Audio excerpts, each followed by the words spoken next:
go get some more, man! Very good, sir. I can't, sir. We've run out of money. Planchet, what are you? Complete and utter waste of space, sir. And? As much use as a fart in a bottle, sir. Right. In short, sir, a total tit, sir, but I can't work bleeding miracles. Planchet?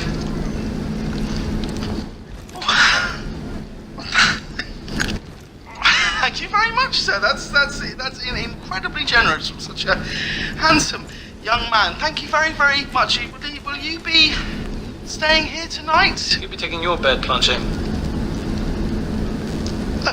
Right, and so I'll be sleeping... You may take the balcony.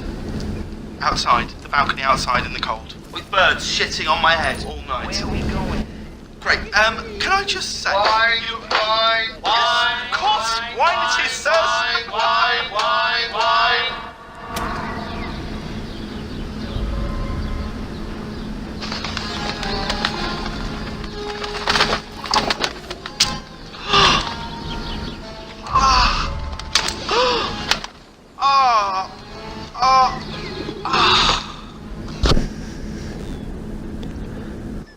This is your host, the son of Furia.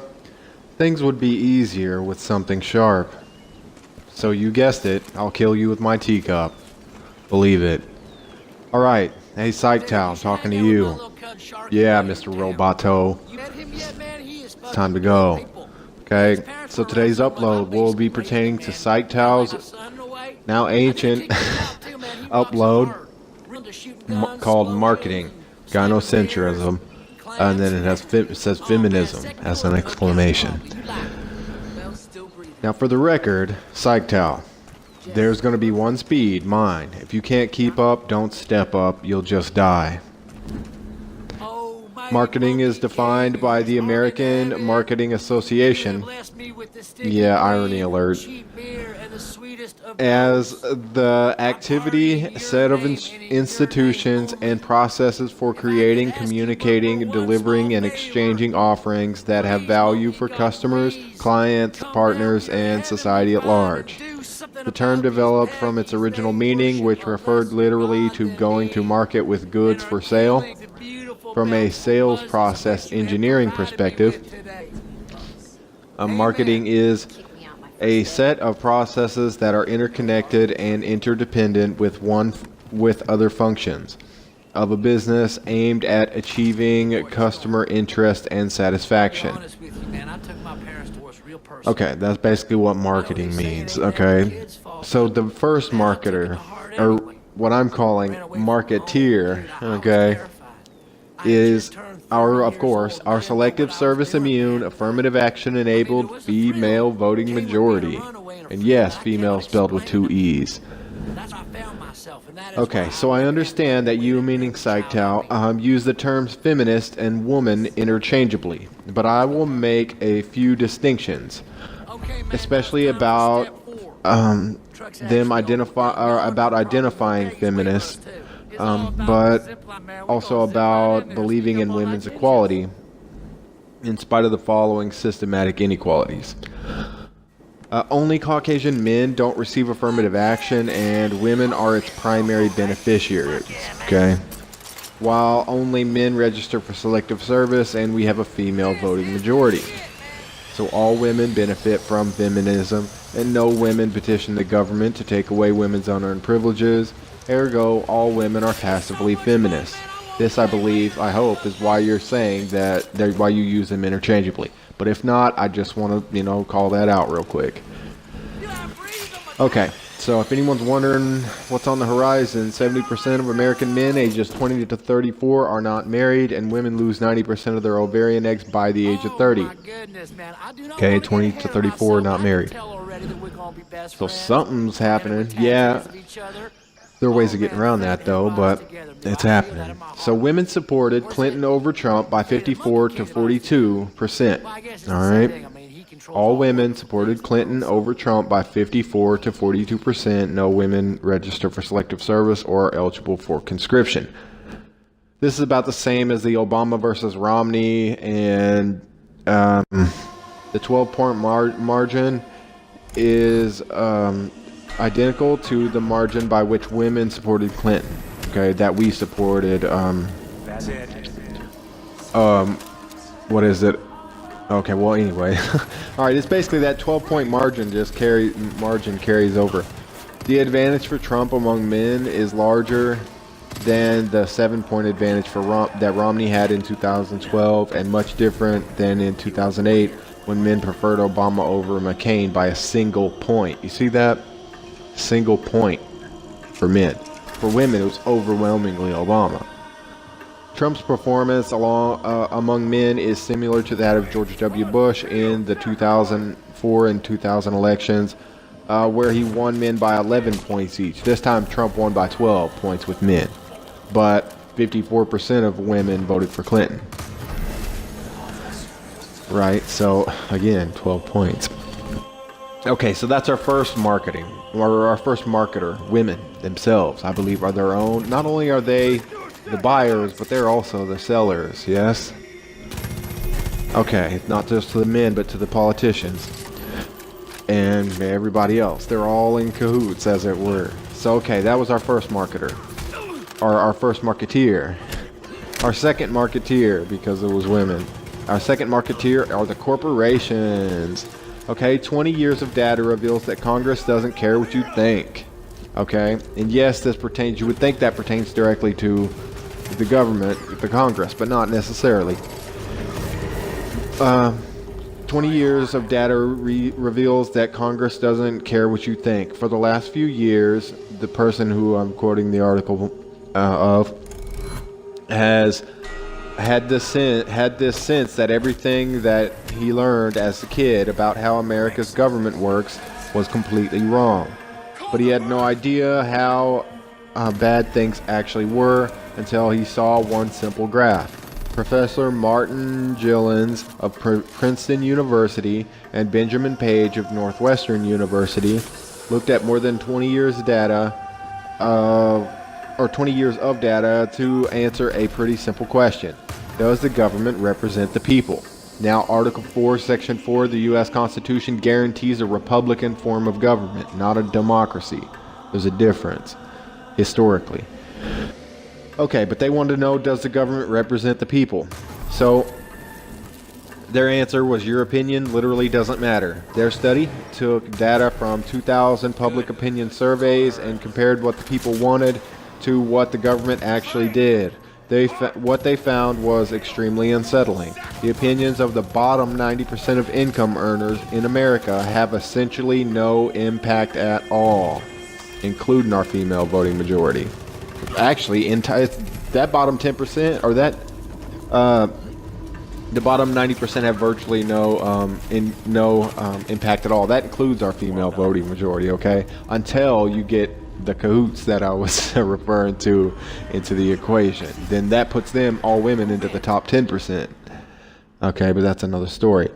That's why I counted them among. They might be the lesser of the marketeers, but they're in the group. So, put another way, and he just quotes the Princeton study directly here. The preferences of the average American appear to have only a minuscule, near zero, statistically non-significant impact upon public policy. Really think about that for a second. If you ever felt like your opinion doesn't matter, that the government doesn't really care what you think, well, you're right. But of course, there is a catch. Unless you are an economic elite, or you are either in their pocket or have their ear, as it were. If there's one thing that still reliably gets politicians, it's money. Politicians' attention, it's money. And remember who spends the most money and who has the most money in the civilian world. It's women. They control the most finances and they spend the most money.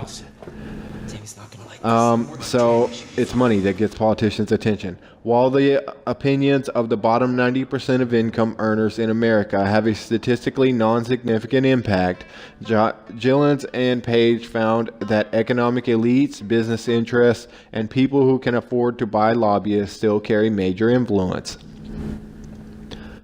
How could it be that our government is designed to function as a representative democracy? Wrong. It's designed to function as a representative republic. In other words, it's designed to, if you look up republic historically, it entails representation, but that's not all it entails. Okay, so I'll reread that sentence in the correct way that he should have written. How could it be that our government is designed to function as a republic, is only good at representing such a small fraction of the population? Just follow the money, he says. Well, I say why? Why? Because, says the article, because purchasing political influence is 100% legal. For example, let's say a big bank wants a law that would force taxpayers to bail them out again if they repeat the same exact reckless behavior that crashed the global economy in 2008. It's perfectly legal for our bank to hire a team of lobbyists whose entire job is to make sure the government gives the bank what it wants. Then those lobbyists can track down members of Congress who regulate banks and help raise a ton of money for their re-election campaigns. It's also perfectly legal for those lobbyists to offer those same politicians million-dollar jobs at their lobbying firms. Okay? Now, I'm going to be pushing a few things here at the end, which I pushed also in one of my videos, Alt MGTOW response video, where I talked about the American Anti-Corruption Act, and there's another one about something about a popular vote accord or something like that. Now, Hillary busted in a bunch of illegals and they voted, so the popular vote thing would have to also come with the entailment of much, much stricter registration and voting in every state. So there's some nuance to be put, but we can put a lock on this, okay? But basically, bribery's legal. Bam. That's our second musketeer, or our second marketeer, right? Corporations. Now we get to our third marketeer. First one was women, second corporations. Third, the government. Oh, Uncle Sam. So although corruption is not endemic in America, as it is in several other countries, it does exist. I disagree. See affirmative action, selective service immunity for only women. Every dollar coming through is corrupt unless a white man's earning it. And even then, it's from a corrupt institution, so au contraire. Mon ami. So, okay. According to the Justice Department, the American Justice Department, naturally, in the last 2 decades, more than 20,000 public officials and private individuals were convicted for crimes related to corruption, and more than 5,000 are awaiting trial at the time of the writing of this article. The overwhelming majority of cases having originated in state and local governments. Burn. Even the private entities originated from the government because they were tied together in corruption. Okay, so understanding the causes and the consequences of corruption and designing the policies in the fight against it starts with measuring corruption itself. How do we measure corruption in activity that requires secrecy? The most commonly used measure of corruption in America's states comes from the Justice Department's report to Congress on the activities and operations of the Public Integrity Section. These data cover a broad range of crimes from election fraud to wire fraud. See the Hillary debacle. The measure based on the Justice Department data suffers from significant problems, however. The data report federal public corruption convictions, thus corruption cases tried by state and local prosecutors are not included in the data. Foul play. Federal prosecutors have considered discretion over how, or have considerable discretion over how much effort to put into investigating public corruption. Federal prosecutors have considerable discretion. That's not good. In investigating corruption, possibly by federal employees. Hence, the number of conviction depends not only on the level of corruption, but also on the level of prosecutorial effect. Or effort, rather. So, essentially, that could be even more corruption. Prosecutors choose which cases to prosecute and which to decline so as to maximize their conviction rate and their visibility. Basically, they're cheerleaders. Okay? The high-paid cheerleaders. So they're just like, look over here. Okay, so visibility and conviction rate should be irrelevant to justice. Yes or no? I'll leave that up to you, the people, to decide. The number of federal convictions is related to prosecutorial resources in the state, which is funny because the federal, they just spin, but oh, we got to pinch pennies on the state level. Partisan bias is likely in the prosecution of public officials by federal prosecutors, i.e. the U.S. attorneys. The decision to prosecute is up to the U.S. attorneys, who are appointed by the president with the advice and support of the home state partisans.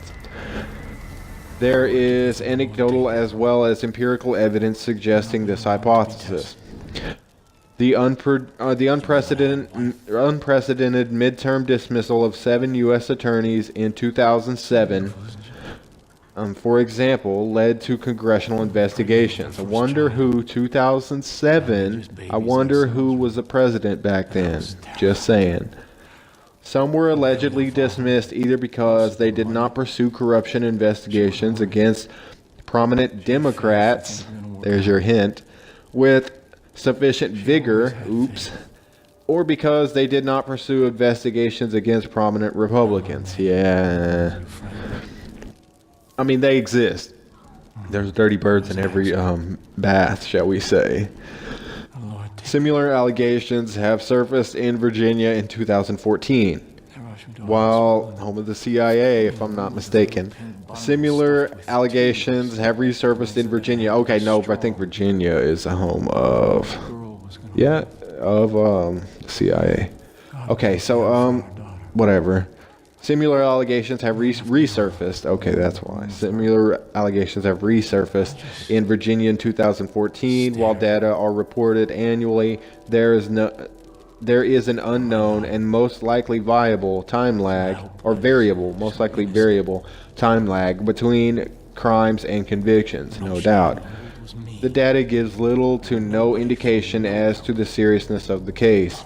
The data covers only those officials who are caught and, of course, convicted. So, really wide margin for error there.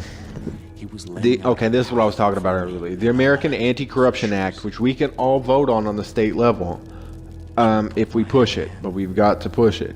The American Anti-Corruption Act, sometimes shortened to Anti-Corruption Act, is a piece of model legislation, designed to limit the influence of money in the American politics by overhauling lobbying, transparency, and campaign finance laws. I'm just fine with that. It was crafted in 2011 by the former Federal Election Commission Chairman Trevor Potter in consultation with dozens of strategists, democracy reform leaders, and constitutional attorneys from across the political spectrum. That ought to read Republican or Republic reform leaders. You see, the lie that democracy and republic are the same thing, it just means representation, is so deep that even experts aren't seeing through it. Article 4, Section 4 does not guarantee a democracy reform. It guarantees a Republican form of government. Get right. So, but yes, help me push the American Anti-Corruption Act, okay? Vote for it, petition for it. If you have the resources, open your own chapter. I'll join a chapter if there's one around me, but I just don't have the resources to get it all going myself. Otherwise I would. In consultation with dozens of strategists, reform leaders, and constitutional attorneys from across the political spectrum. It is supported by reform organizations such as Represent.us. I'm subscribed to them. I recommend them. I'll put them in the link in the description, which advocate for the passage of local, state, and federal laws modeled after the AACA. It is designed to limit or outlaw practices perceived to be major contributors to political corruption. Its provisions cover 3 areas. 1. Stop political bribery by overhauling lobbying and ethics laws. 2. End secret money by dramatically increasing transparency. 3. Give every voter a voice by creating citizen-funded elections. You see, so there's not going to be all this Bilderberg cloak and dagger, shadows and mirrors and smoke. You know, it'll be, okay, you want my money? Then you gotta do something for me. Not, you can get my money from a company who just will have you write it off for them. No, no, no. This is too... No. This is how women are doing it too. They say, I'll take money from you and then give it to my friends. No, you will not. Well, we'll throw you in jail. Okay, no thank you. So whatever your voice can do, let it be done, okay? Alright, men. American Anti-Corruption Act, represent.us, and I think I'll put in something about the popular vote, whatever it was thing, because that has its power and I think should be used, but not in this current system of we can bus in illegals and this state is super lax over here. No. So there's some reforms to be made, but first step is the American Anti-Corruption Act, because like you just heard, stop political bribery by overhauling lobbying and ethics laws, end secret money by dramatically increasing transparency, give every voter a voice by creating citizen-funded elections. If you can argue with that, you're not very American, just saying. You might consider moving to the UK. So, the authors state that its provisions are based on existing laws, and that have withstood court challenges and are therefore constitutional. I think somewhere in Florida already passed it, or basically there are certain states that are on board, but most of them aren't, and they're watertight, airtight, and they hold up in court. Good. So they're constitutional. We can do this, okay? With very little resistance, but if we just kind of roll up, swole up, and smash out like men. So, men are not marrying or reproducing, and that isn't getting the job done. Talking to PSYCHTOW, alright? It's not getting the job done. Because like I said, 70% of us aren't married, and women lose 90% of their ovarian eggs by the age of 30. There's known correlations between marriage and birth rates, yada yada. Okay, we have virtually open borders because women love Democrats and Democrats love commies and commies love open borders, etc., etc. We have open borders and over $127 trillion in unfunded liabilities. That's why I pushed the American Anti-Corruption Act. $127 trillion in unfunded liabilities in combination with government-mandated hiring and feminine, which only Caucasian men don't receive, and feminine favoring courts, and approximately 85% of American people believing in women's equality, although only men register for the selective service, only Caucasian men don't receive affirmative action. So only we have meritocratic process to go through. Everyone else gets a free ride. So with all of that together, we're essentially doomed. So we need to, try something. So, my question to you, Mr. PSYCHTOW, is this. What should be done, I would ask, about the 3 Marketeers? If anything should be done, since with them, it's all for one and one for all.